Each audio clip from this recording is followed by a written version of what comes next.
A quick announcement as we begin. Do feel free, people will be coming and going. We'll, of course, allow that as we break through the schedule. We will go till 3 o'clock even. Excellencies, distinguished guests, ladies and gentlemen, thank you for joining us for this panel focusing on renewable energy. Also, thank you to our sponsors. I'm Tom Cunningham, Deputy Director of the Global Energy Center at the Atlantic Council, and I will introduce our panel in just a moment. Let me set the stage. As you may have seen in our CNN spot, renewable energy has reached a tipping point. Indeed, the amount of renewables coming online is astonishing. In 2013, renewable capacity installations exceeded that of conventional energy.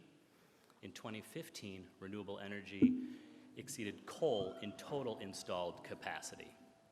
And the costs are coming down. Costs for new onshore wind fell by 30% between 2010 and 2015, and prices for new solar plants fell by 2/3. Developers have bid ever lower prices to build solar in 2016. Just in March, we saw a bid in Mexico for 3.55 cents per kilowatt hour, followed by May, Dubai, 2.99 cents per kilowatt hour, Chile, 2.91 in August, and then right here in Abu Dhabi in September, 2.42 cents. My big question, though, and hope we can get to it today, is this tipping point just hyperbole? After all, coal still generates more power overall, and Bloomberg New Energy Finance does not expect renewables to overtake gas globally until 2027, and coal before 2037. To help unpack this data and understand this outlook for a brave new world for renewables, we have a very distinguished panel here with us. And they've got a diverse array of expertise and responsibility. Just to my left is Mr. Michael Taylor, Senior Analyst, Renewable Cost Status and Outlook at the International Renewable Energy Agency. He's got over 20 years of experience in energy modeling, economic analysis of the energy sector, and energy policy development. He also worked on the World Energy Outlook at the IEA in the Technology Policy Division. He has joined that institution coming from the New Zealand Ministry of Economic Development and the UK Department of Trade and Industry. To his left, you have Ms. Sharmeen Dajani, founder and Chief Executive Officer at PanMed Energy, located in Amman. She has over 2 decades of experience providing consultancy services to multinational business companies seeking entry to Europe, the United States, and the Middle East. She has an interesting array of expertise across the energy sector, including work on the Arab gas pipeline, bringing Egyptian gas to Jordan, and as well as some expertise in Jordanian IT and telecom sectors.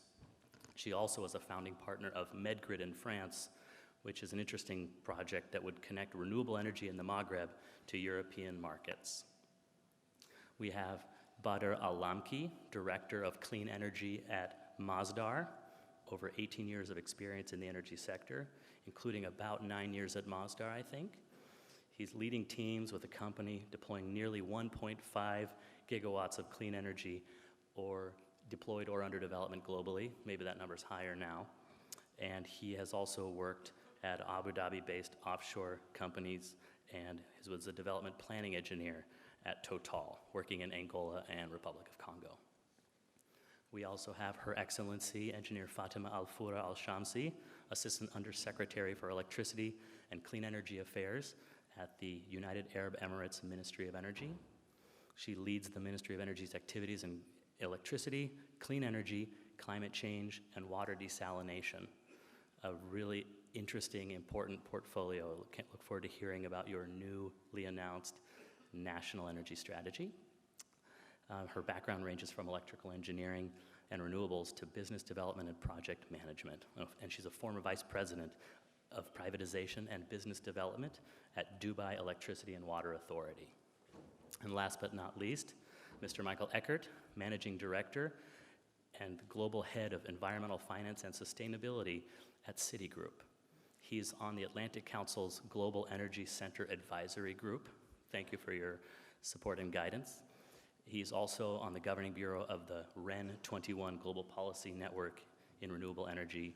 He's on the Renewable and Industry Advisory Board at the IEA and is an observer to IRENA.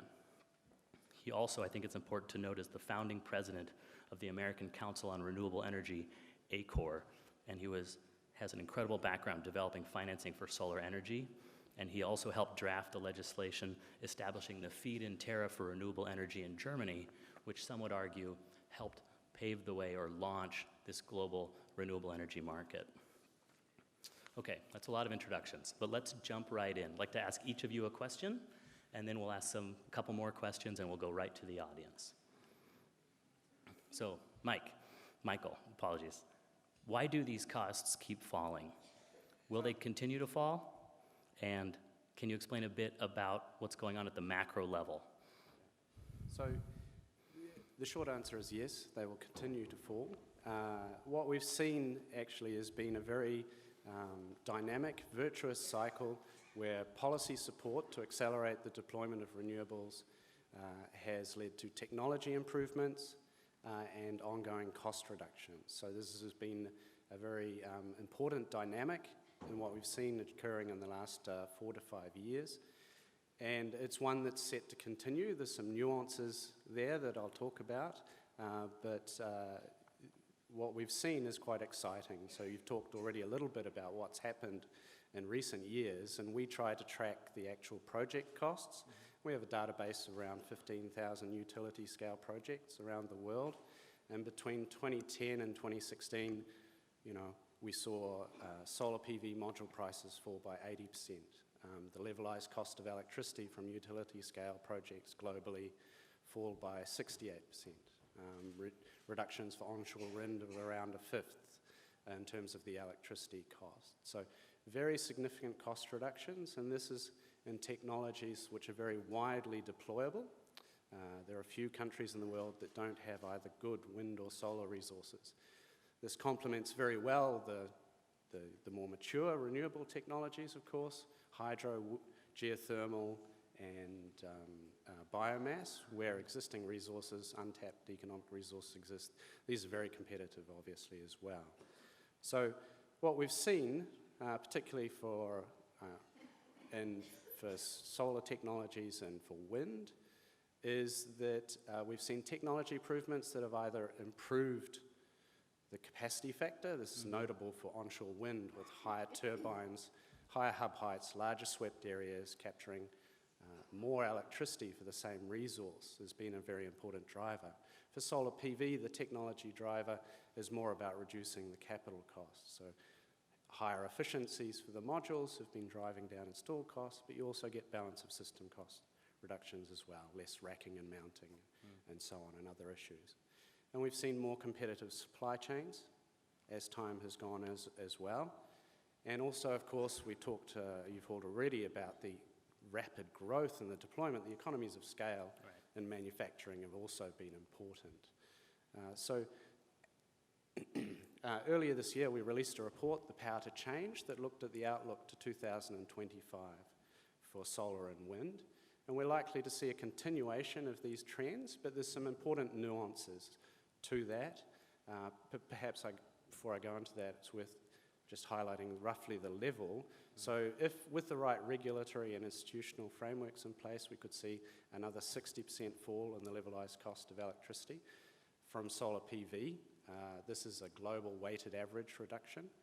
So obviously things vary at a country or regional level depending on their current state of efficiency and cost competitiveness.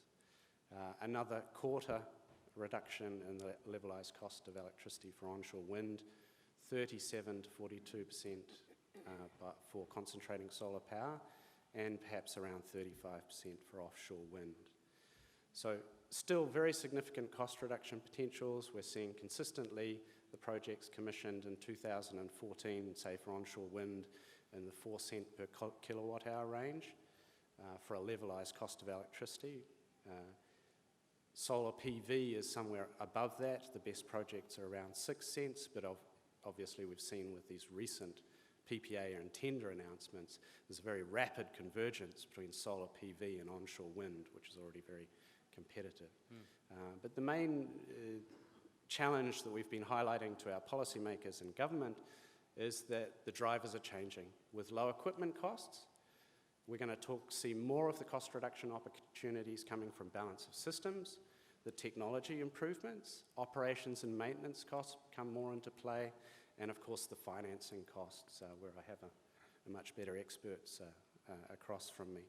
So these are challenges for policymakers that we want to highlight to our 150 member governments, because those are acting on a larger number of stakeholders. You have to get more of your ducks in a row. So overall, we've seen very, very dramatic cost reductions in the last 4 to 5 years. So we do see this tipping point as being something that is not hyperbole. This is something that is actually, it's more a process where people have become aware of just how competitive renewables are for new capacity. With the right institutional and policy frameworks, industry will deliver even greater cost reductions. Thank you. Charmaine, let me turn to you. I'd like to hear from you your regional perspective. You have a wealth of experience advising companies about how to enter this market as well as US and European markets. So can you explain a little bit what's going on in terms of broader GCC or Middle East renewable energy?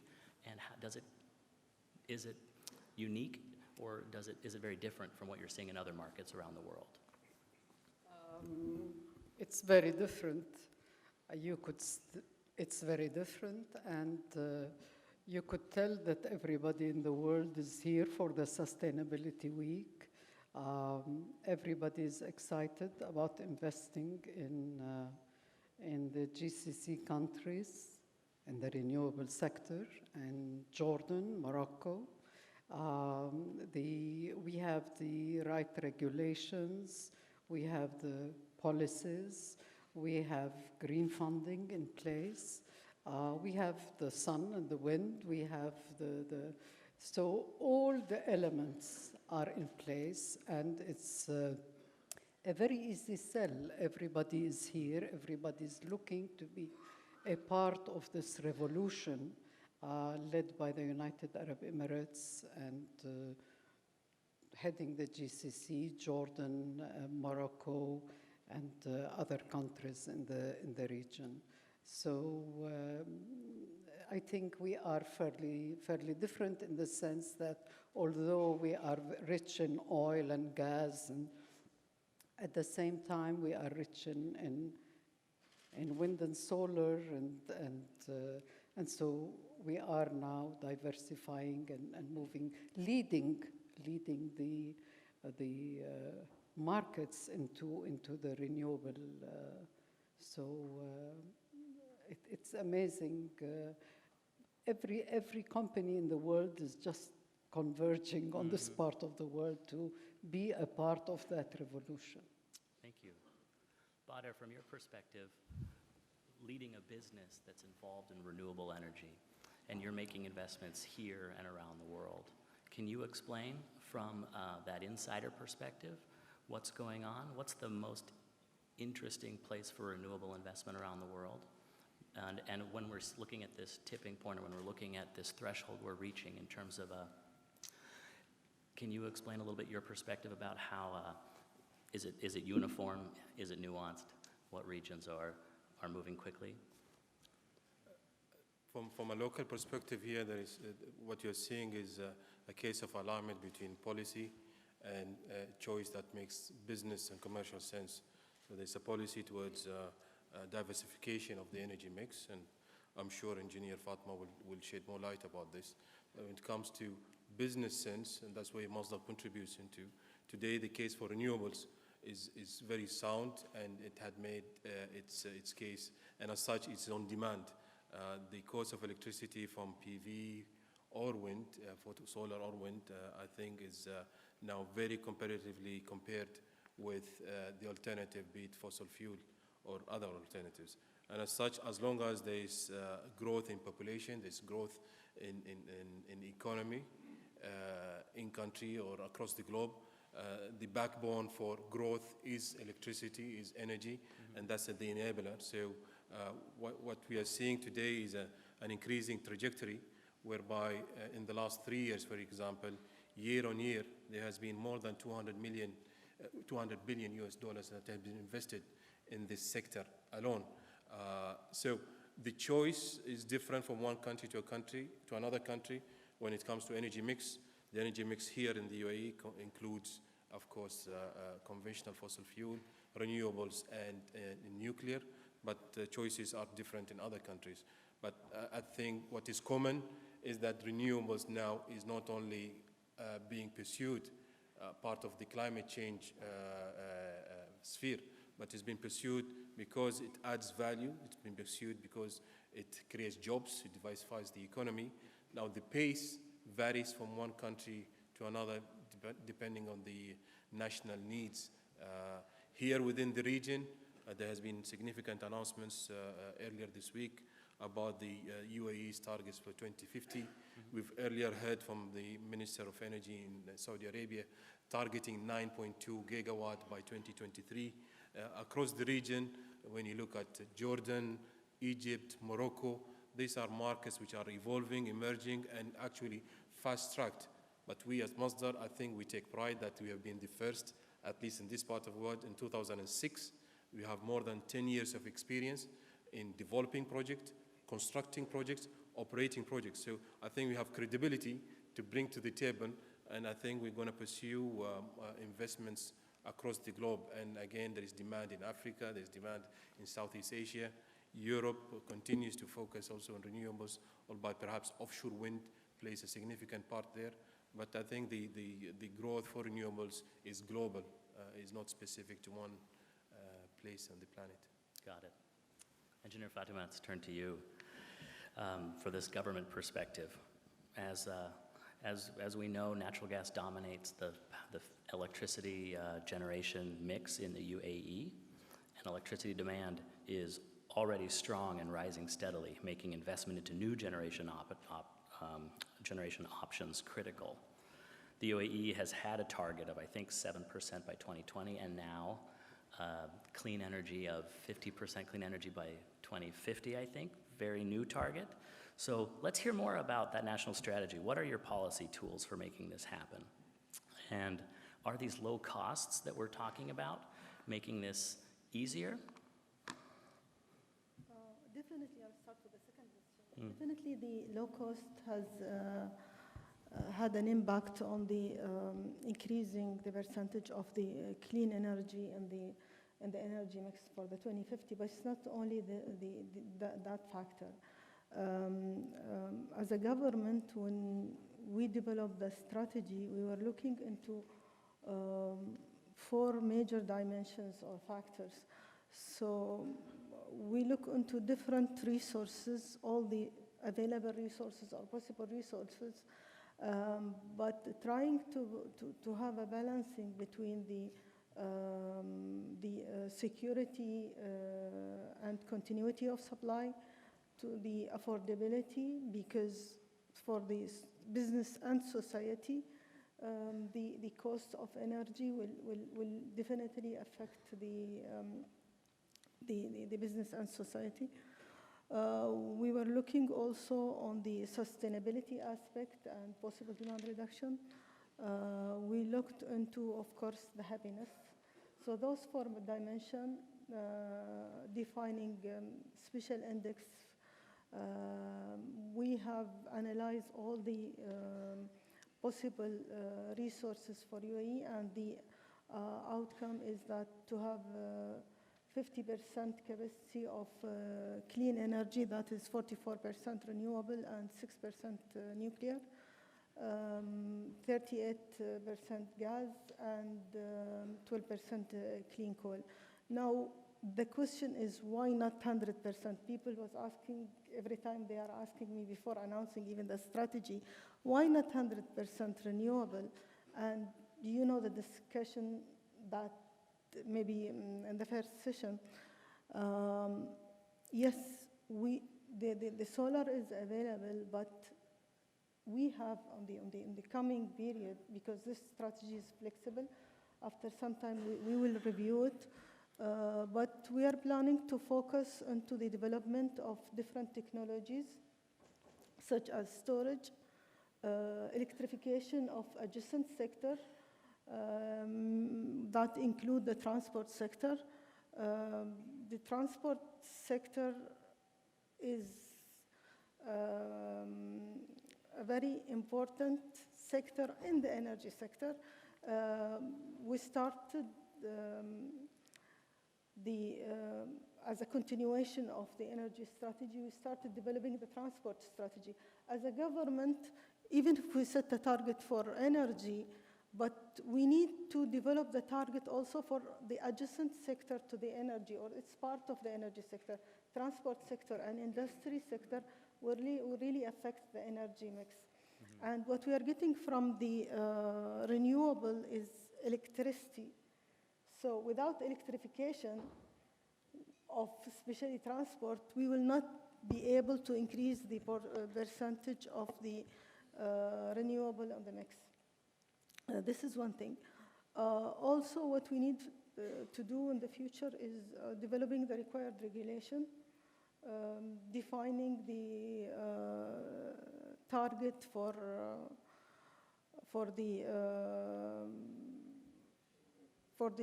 required demand reduction as enablers for the strategy. Of course, the strategy is also targeting to reduce the emission of the CO2 in the power sector to 70%.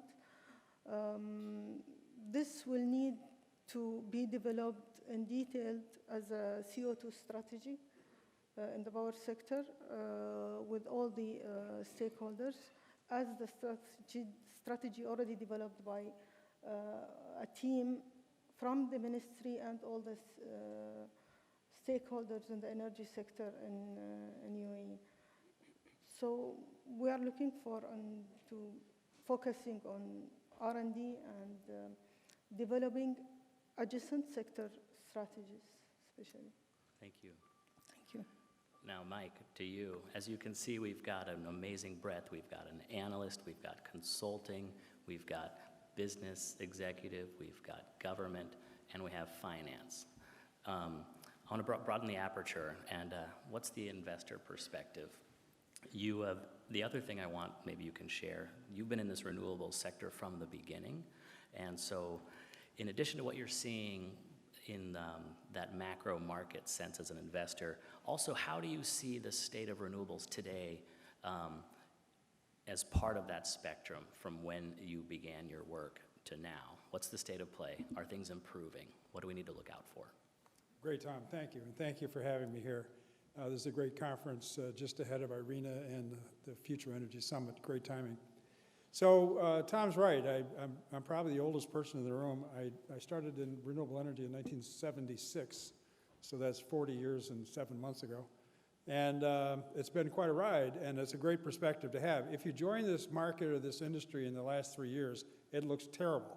It's chaotic, there's changes, challenges, and so on. If you joined this 40 years ago, this is fantastic. This is called success. And these are the good old days, and you see it that way. And renewable energy, let's say, why is this happening now? A renewable energy system is going to have about 1/3 of its cost in the primary piece of equipment, the solar panels or the wind turbine. About 1/3 of its cost, this is rough, just for conversation, 1/3 in other equipment and services, construction and so on, and 1/3 is the cost of money. Well, what's happened to those three? Well, the cost of the primary equipment for solar has dropped 80%, wind turbines 50%, the other equipment cost down 50%, and the cost of money is down 60%. Now, you can see the cost of money is going back up, so we're in the perfect storm situation today, and that's why we see the market conditions that we see. But let me lay out what I think, on a global perspective, a couple of points very briefly I'd like to make on what is the financing challenge we face globally under the Paris Agreement, and where's that money going to come from and not come from, and how do we put that together? Very quickly, what's the problem? Well, according to Bloomberg New Energy Finance, which we all use as a very good source of information, $329 billion invested in clean energy or the year before in 2015. And we got to get to $1 trillion a year, according to the IEA and other good study sources. So that looks like only a tripling. So what's the problem? That's not so big. But let's dissect that a little bit. Where did the $329 billion go? Interestingly enough, $307 billion of it went to the OECD and BRICS nations. Only 7% went to the other 120 countries. That's $22 billion. Well, the vision is of the trillion, half will go to the developed countries and half to the developing countries. So we got to take, on the developed countries, only a 2 times lift, just doubling from 300 to 500 or 600. But in the developing, not the BRICS, but the real developing countries, we have to go from, to meet the Paris Agreement, from 22 billion a year being invested to 500. That's a 25 times increase immediately. There's no way to do this in status quo. So that, to me, is the challenge. The OECD and the BRICS, they're going to do fine. They're very financeable. We're doing it. But the other 120 countries where we're not investing, that's where it has to go, and we don't have mechanisms to do that. That's why I'm an observer at IRENA. Why are we doing this? Where are we going? The IEA. We have to shift from our happy success in the OECD and BRICS and get to work on the other countries. Now, how are we going to do that? Well, I know in the IRENA meeting, we're going to face a glum audience because they're government and they don't have the money to face this climate challenge, and I agree, they don't. Would you believe that government debt in this world is at $73 trillion right now? And would you believe last year's GDP globally was, interestingly enough, $73 trillion? The world has borrowed its next year of economic activity. That's like if somebody making $100,000 a year had $100,000 in credit card debt. This is a serious problem. The ability of governments to continue borrowing, particularly at interest rates going up scenario, it's got to be very limited, not in the trillions to put into climate change. Now, take a look at the private sector or the capital markets. How much is there? Well, it's not debt. It's $200 trillion of actual money exists in the debt and equity capital markets, the bond market, the stock market. It's about $100 trillion in the bond market, about $65 trillion in the stock market and other specialty markets. 200 trillion money is there. It's churning every day. It's not sitting in a vault. It's going to work every second of the day. It's all being put to work someplace. We at Citi have 2 trillion, and we're constantly, what we do for a living is put it to work. And that's what the capital markets are doing. So it's not a matter of saying, hello, capital market, please come over and solve the climate problem. That's like asking a stream to say, I'm thirsty, stream, come over to me. No, you go to the stream. And so climate has to go to the capital markets. The capital markets are not going to come to climate. Now, how do we do that for the developing countries? What is the issue? Why are we not investing so much? Is it because the returns aren't there or because the risk is too high? Let me assure you, it's because the risk is too high. It's all about risk because this capital has to be debt capital. And if you're lending your mother's money, you want to be sure it's going to be repaid. You can't take a wild risk with your mother's money you're investing in debt in a wind farm or something. It's got to be low risk, got to be repaid.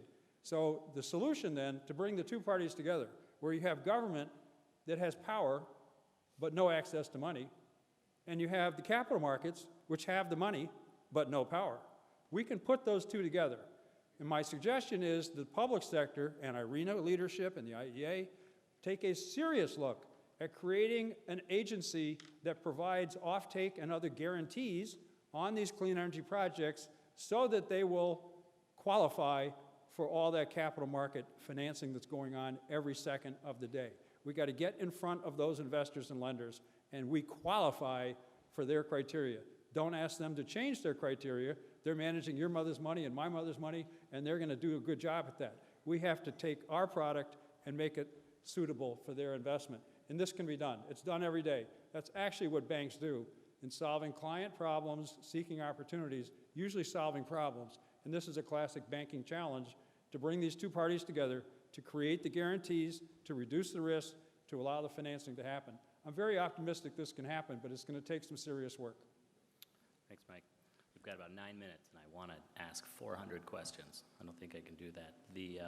Let me ask, though, related to how do capital markets and government come together, in terms of other incentives or renewable energy targets, what's the role of government intervention now as renewable energy becomes increasingly competitive with conventional energy?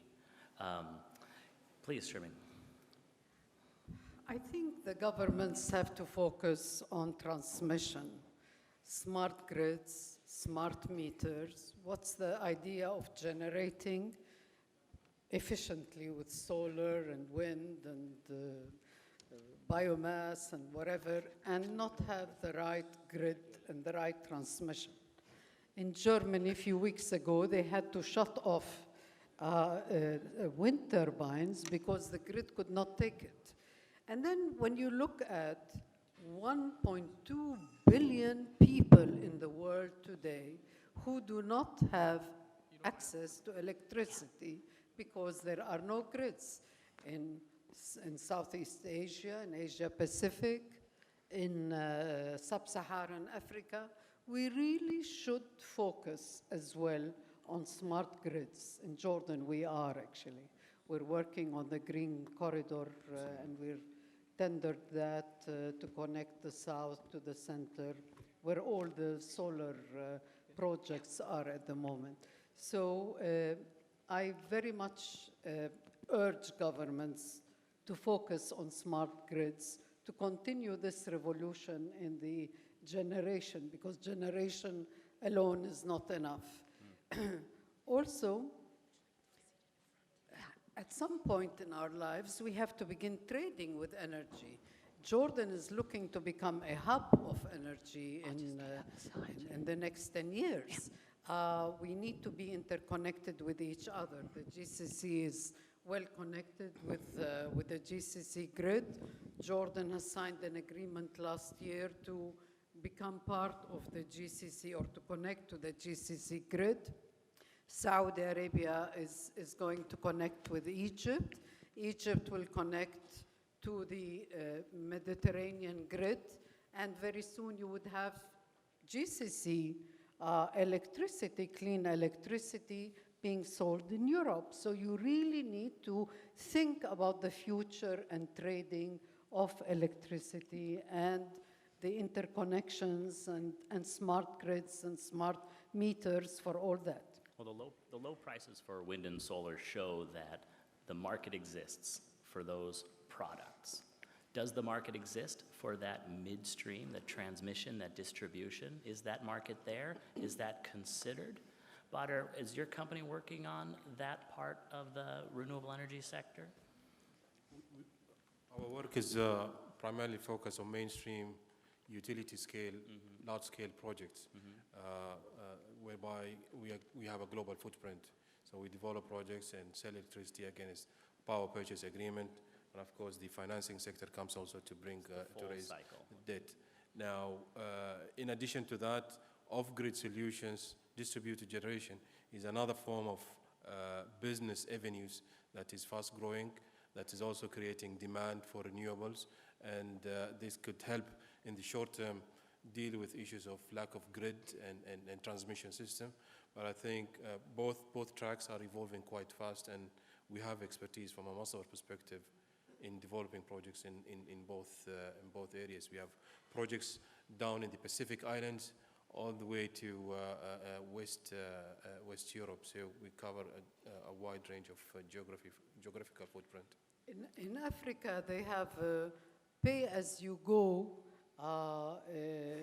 system done by an innovative group where poor people whose salary is from $1 to $6 can have access to solar, and each day they pay with electronic money, few pennies here and there and so on, until the day they pay for all the solar they have on the roof. And so, you know, people get creative when they don't have access to energy. Please. Yeah. Fatima. With regard to the transmission, I do believe, yes, that will require to have the market.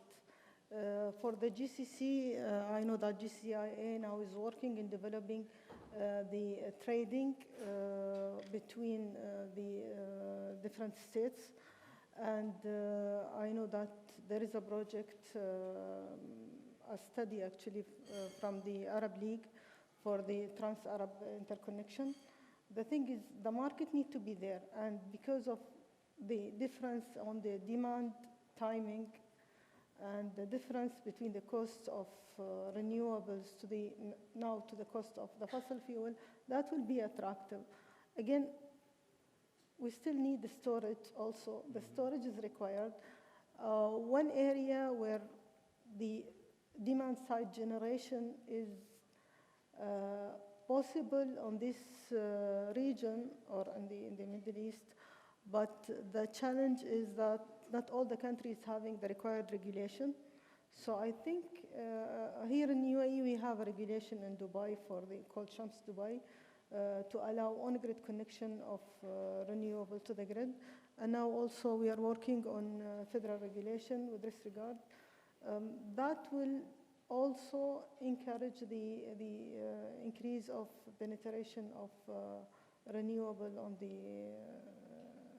this region. Thank you. Please, Michael. Yeah, so we're starting to talk about, if you like, what's the heart of a change in the energy system. A 1 minute answer. Yeah, with when you have a lot of variable renewables. But it actually, in terms of government thinking and what government needs to do, we've been focusing a little bit too much, as we tend to do, on electricity. We need to step up to the energy system level. And because of the diverse stakeholders and the misalignment, if you like, of incentives, as we see in the financing side, there's a clear role here for government to take a look at the energy system level to ensure that they have a long-term vision, like we've heard from the UAE, that incorporates these potential synergies and trade-offs in different subsectors. So, you know, is it just a transmission issue? Is it a system operation issue? Is there demand side, thermal energy storage that may be cheaper? What about electric vehicles in the transportation sector and their ability to perhaps firm load? So it's a lot of work for governments, and they struggle. There's a lot of learning by doing, and so hopefully these kind of panels, the work that we do, helps inform them in that process, and hopefully make fewer slip-ups along the way. Mike, you have a point real fast. Just really briefly, I just want to support the call for more transmission. It's often overlooked because generation is so interesting and exciting. The way we have opened up the renewable energy market in the U.S. is by building transmission lines, specifically. The Southwest transmission line from Imperial Valley into California, the new line we're about to build from Idaho into California for 2 gigawatts of wind, specifically. The CREZ, CREZ, if you look it up. Is that the role of massive business? Transmission system in Texas. Is it the role of business, or is it the role of government to provide that in the U.S. case? It's a combination of, in our case, state governments agreeing to cooperate on this with the utility companies to finance it. It is not an IPP private sector activity. It is a public sector activity, sometimes done with private capital, but it is a public sector. That is the infrastructure needed to open up renewable energy markets. That's my point. But the Arab League has a plan to interconnect all the Arab countries. So the plan is in place, and they are doing it in phases because of the problems with Syria, of the problems in Libya, and so on. Sadly, because of but otherwise there is a grand plan there by the Arab League, funded by the Arab Fund for Social Economic Development. So there's something in place there for us. I think they're going to make us wrap, but I hope I have time for one question from the audience. Just one. Yep, very clear signal. So we've got 2 mic runners. If you could raise your hand, whoever has the hand up first gets to ask that question. And now everyone's very shy. I have a lot. Oh, there's one right behind you. This will be it. Please, sir, just name your affiliation and your name. Right behind you, ma'am. Behind you. Behind you. Mic runner. Over there. Sorry.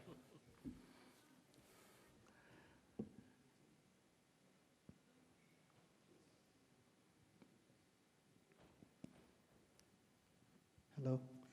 Greetings. Tahir Gozel. I'm a businessman from Azerbaijan. If a country wants to start, a vision of, increasing its renewable energy, what are the steps you think? What would you advise? Where do we start from? Just very briefly from your experiences, where do we start from? Thank you. That's a great question. I think, of course, each country has its own different resources, different requirement, but the process is the same. What we have done developing our energy strategy, selecting the base year as a beginning, and then developing a modeling tool or selecting the required modeling tool and modify it to suit your country, and then define the different scenarios that is possible, and based on scenarios, of course, during this process, we were building the capability of the team. The modeling tools for UAE, of course, it has considered also the water requirement, because as you know, we are also dependent on desalination for water generation. We have developed the model and defined the different KPIs as a result of each scenario for this model. And of course, defining the KPI, as I said, we have defined 4 sectors. We have defined the KPIs related to the security and continuity, reliability of supply, which has the greatest weightage in our index for selection, because what we need is a continuity of supply. It's good to have very environmental friendly resource, but without continuity. So continuity has had the highest weightage. It was 40% in our index. Then we have the affordability, because you need to keep your people happy and the lifestyle. So the energy cost will affect the attractiveness of the different individual to come to the country. Also, the business will be attractive, foreign investment, business to do business, industries will be affected by the cost of energy. So the KPIs related to the affordability has been defined. Then the sustainability, which is the CO2 emission and the demand reduction, possible demand reduction. The last one was the happiness, as the government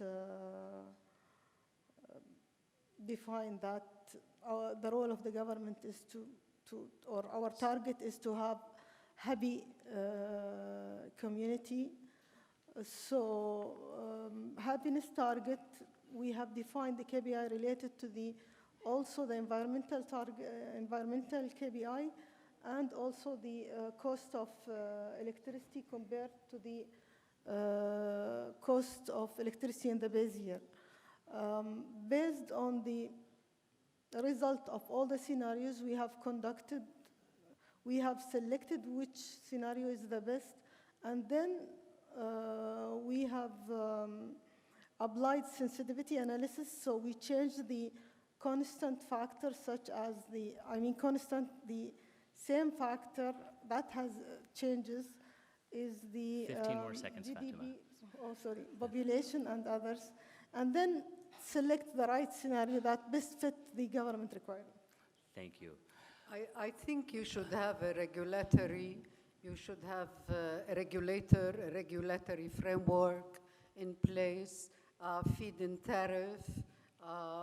All these things should be in place when you start, and then you should have all the development banks by your side, the EBRDs, the World Bank, the EIBs. All these people should be there because they encourage investments, and they should support the investors or the developers. Thank you. Mike, I'm not going to let you jump in because they're going to lose my job if I let anyone else talk. But stay tuned. We got all of Irina and the rest of Sustainability Week to focus on just these issues. We could easily have had a panel on each question. And I want to thank our panelists and thank all of you on what I think is the most interesting piece of this global energy puzzle, is dealing with this change and integrating renewables. Thank you all very much. Thank you for being here. One last plug, which is for the Global Energy Center in Washington, looking at these issues. Grab a pamphlet when you go by that round desk at the elevators. Again, thank you all very much. Round of applause, please.